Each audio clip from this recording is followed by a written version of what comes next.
My name is Aliyah. I was 8. The first time I copied a prayer I didn't understand. Our house in East London faced a small prayer space where men would line up, bow, and put their foreheads to the floor. At home, my parents were arguing again.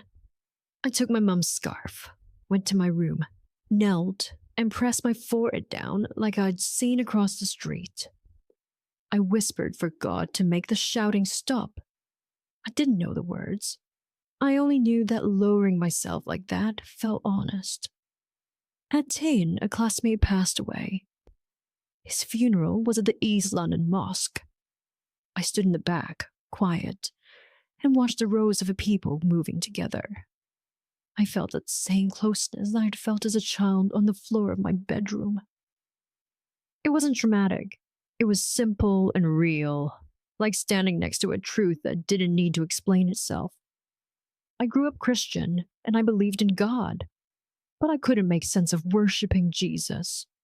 If he was a man, how could he be God? If God has a son, how are they one? I asked a priest.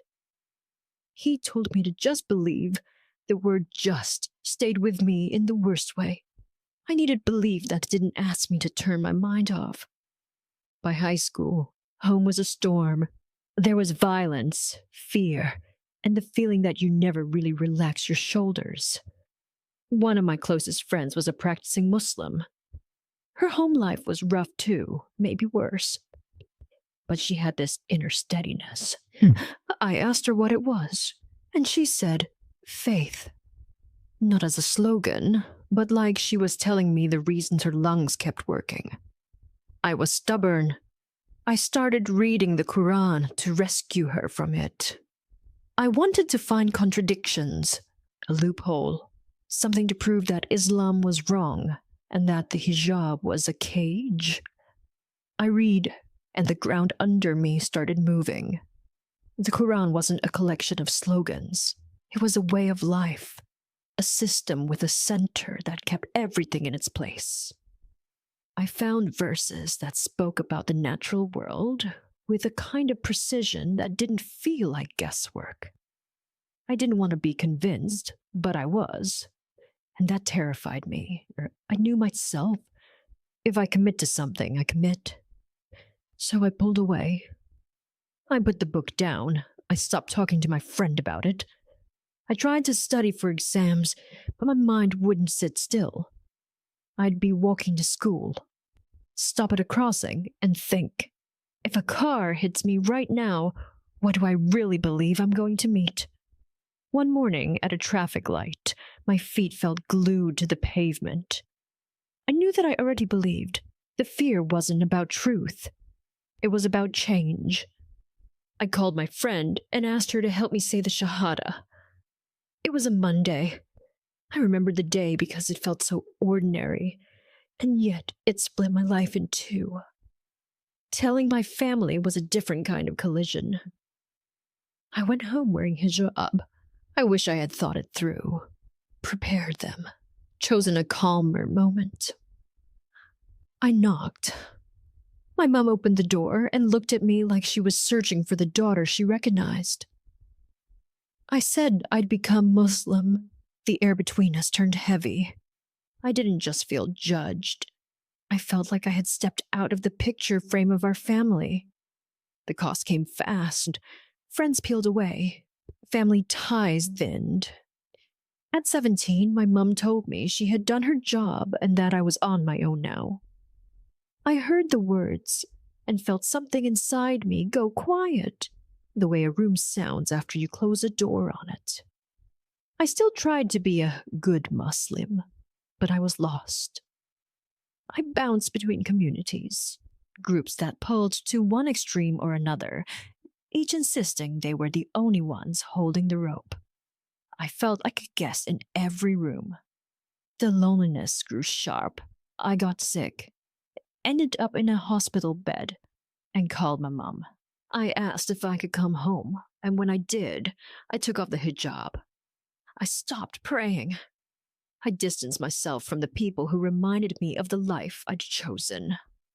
On the outside, it looked like I'd fixed the problem. No more tension with my family. No more arguments about what I wore or didn't wear.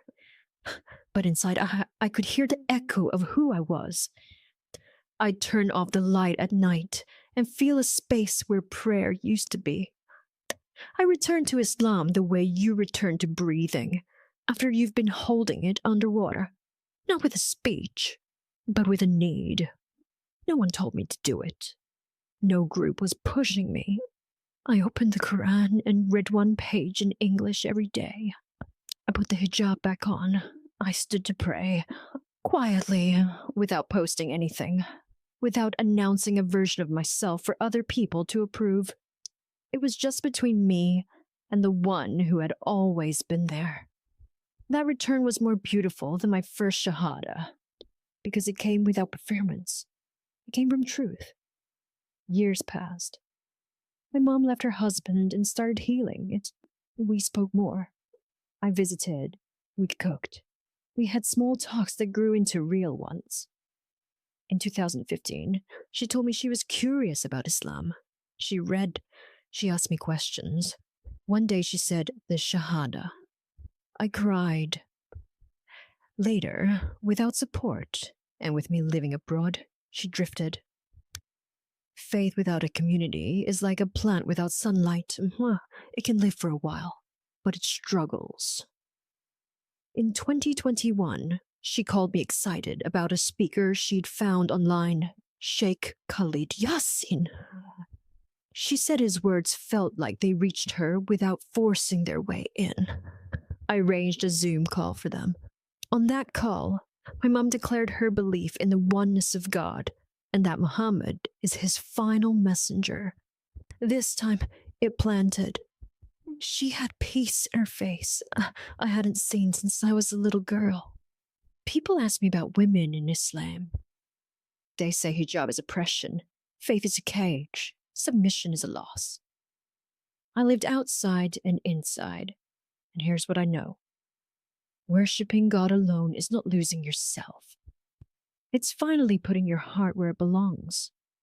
I chose the hijab because it tells the world I decide how I'm seen, and because obedience to God is freedom from approval addiction. Islam didn't make me small, it gave me edges. It told me I had rights before a lot of people knew the word. It told me my intellect mattered, my consent mattered, my property was mine, my dignity was not a debauch.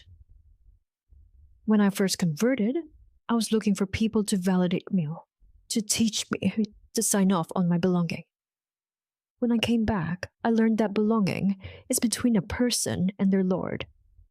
The Quran steadied my mind, prayer steadied my body, fasting steadied my desires, charity steadied my hands, and community, when it's healthy, steadies your steps. I'm not telling you I became perfect. I still struggle. There are days the past visits me. There are memories of slamming doors, of words I can't unhear. There are moments when I feel that old pull to disappear into the crowd and never be different again. But then I remembered the 8-year-old on her bedroom floor, asking God to quiet the house. He heard her. He hears me now. If you've ever stood at a crossing and thought, if this is my last step, what do I actually believe? Listen to that question. It won't let you lie to yourself. And if you've ever left faith because people made it heavy, know that God doesn't need their weight to reach you. Take one page a day, one prayer at a time, one act of honesty about where you are. That's how I came back. Sometimes I think about that Monday when I spoke the Shahada. It wasn't fireworks. It was a decision. The real fireworks came later. Quietly, when I forgave my mother long before she apologized, when she called me to say she was ready to try again, when we cooked a meal together in silence. That wasn't empty. When she repeated words on a Zoom call that rewrote the endings of so many of our old chapters. I used to want a faith that solved everything at once. What I have now is a faith that tells me what to do next.